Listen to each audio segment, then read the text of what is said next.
హిందూ ధర్మశాస్త్రాలలో జీవుడు, ప్రకృతి, తత్వము, మోక్షము వంటి విషయాలను విశ్లేషించే తత్వశోధనా రచనలను దర్శనాలు అంటారు. సాంఖ్యము, యోగము, వైశేషికము, న్యాయము, పూర్వమీమాంస, ఉత్తరమీమాంస అనే 6 ఆస్తిక దర్శనాలు. వీటిలో మూల ప్రకృతికి అత్యధిక ప్రాధాన్యత ఇచ్చేది సాంఖ్యదర్శనము. ఇది కపిల మహర్షిచే ప్రవర్తింపజేయబడింది. విశ్వ సృష్టికి మూల ప్రకృతి ప్రధాన కారణమని ఈ దర్శన సారాంశము. ప్రకృతి సత్వము, రజస్సు, తమము అనే 3 గుణాలతో కూడి ఉంది. ప్రకృతి, పురుషుల సంయోగము వలన బుద్ధి జనిస్తుంది. ఆ బుద్ధి చేసే చేష్టలు మనిషిని సంసారంలో బంధిస్తాయి. ముందుగా ఇది నాస్తికవాదమని, తరువాత ఆస్తిక వాదాలలో ఒకటిగా విలీనం చేయబడిందని కొందరి వాదన. ఈశ్వర కృష్ణుడు రచించిన సాంఖ్యకారిక ఒకటే ఈ విషయంపైన స్పష్టమైన గ్రంథం. మౌలిక సూత్రాలు. మార్చు. సాంఖ్యవాదం ప్రకారం జ్ఞానానికి 3 ప్రమాణాలను అంగీకరించవచ్చును. ప్రత్యక్ష ప్రమాణాలు, మనకు ఇంద్రియాల ద్వారా తెలిసేది. ఉదా. స్వయంగా చూసింది, విన్నది, స్పృశించింది. వీటిలో మళ్లీ 2 విధాలున్నాయి. నిర్వికల్ప ప్రమాణాలు, ఇంద్రియాల ద్వారా గ్రహించింది, కాని అర్థం కానిది. ఉదా. ఒక పసిపిల్లవాడు ఒక జంతువును చూస్తాడు కాని వాడికి దాన్ని గురించి ఏమీ తెలియకపోవచ్చును. సవికల్ప ప్రమాణాలు, ఇంద్రియాల ద్వారా గ్రహించడమే కాక అర్థం చేసుకున్నది. ఆ విషయానికి, మరో విషయానికి ఉన్న భేదం తెలుసుకున్నది. ఇది సరై జ్ఞానానికి ఆధారం. అనుమాన ప్రమాణాలు, ఇలా కావచ్చును అని ఊహించింది. ప్రత్యక్ష ప్రమాణాల వల్ల గ్రహించిన విషయాన్ని ఉపయోగించి, తెలియని విషయాన్ని అంచనా వేయడం. ఉదా. పొగ కనిపించింది కనుక నిప్పు ఉన్నదని చెప్పడం. శబ్ద ప్రమాణం, వేరేవారు చెప్పగా విన్న విషయాలు. సాంఖ్యతత్వము. మార్చు. ప్రధాన విషయాలు. మార్చు. పురుషుడు, ప్రకృతి అనేవి 2 విభిన్నమైన అంశాలు అనేది సాంఖ్యంలో ఒక మౌలికమైన సూత్రం. సృష్టిలో అన్నీ ఈ రెండింటిలో ఏదో ఒకదానికి చెందుతాయి. పురుషుడు, అంతటా వ్యాపించి ఉన్న స్వతంత్ర, నిరాకార ఆత్మతత్వం. అంతటా ఉంది. ఇంద్రియాలకు తెలియరానిది, మాటలలో చెప్పజాలనిది. వేదాంతములో బ్రహ్మము కూడా ఇలాగే వర్ణించబడింది. పురుషునకు ఏ విధమై మాలిన్యాలు అంటవు. పురుషుడు శాశ్వతము. పురుషుని ఎవరూ సృజించలేదు. పురుషుడు దేనినీ సృజింపడు. ప్రకృతి, సృష్టి కారణమైన, శాశ్వతమైన అంశము. ప్రకృతి కూడా అనాదిగా ఉంది. ప్రకృతిని ఎవరూ సృజింపలేదు, కాని ప్రకృతికి సృజించే లక్షణం ఉంది. అన్ని పరిణామాలు, అశాశ్వతమై పదార్థాలు కూడా ప్రకృతి వల్లనే సంభవిస్తున్నాయి.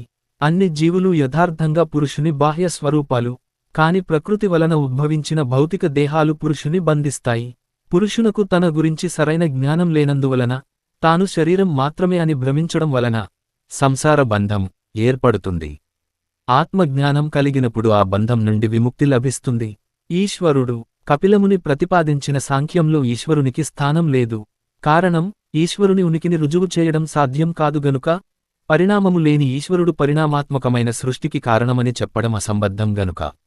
తరువాతి కాలంలో సాంఖ్యవాదులు తమ యోగ సిద్ధాంతాలలో ఈశ్వరుడు అనే తత్వాన్ని సాంఖ్యవాదంలో ప్రవేశపెట్టారు.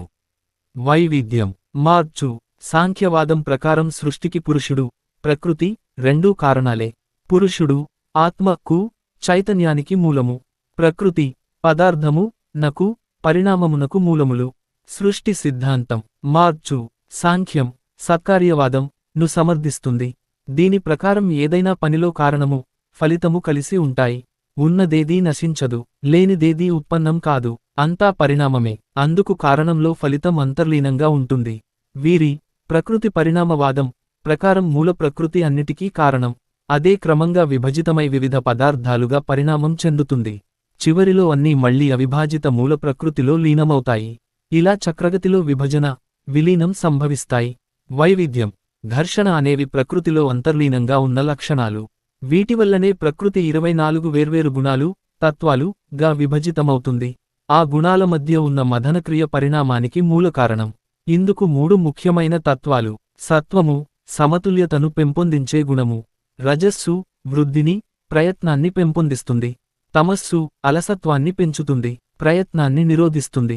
సృష్టిలో అన్ని జీవులలో ఈ గుణాల వలన ఉత్పన్నమయ్యే లక్షణాలు.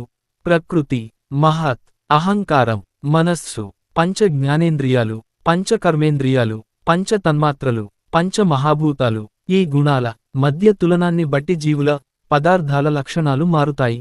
పరిణామం జరుగుతుంది. సాంఖ్య సిద్ధాంతాలు పతంజలి యోగసూత్రాలలోనూ, మహాభారతంలోనూ, యోగవాసిష్టంలోనూ విస్తృతంగా ప్రస్తావించబడ్డాయి.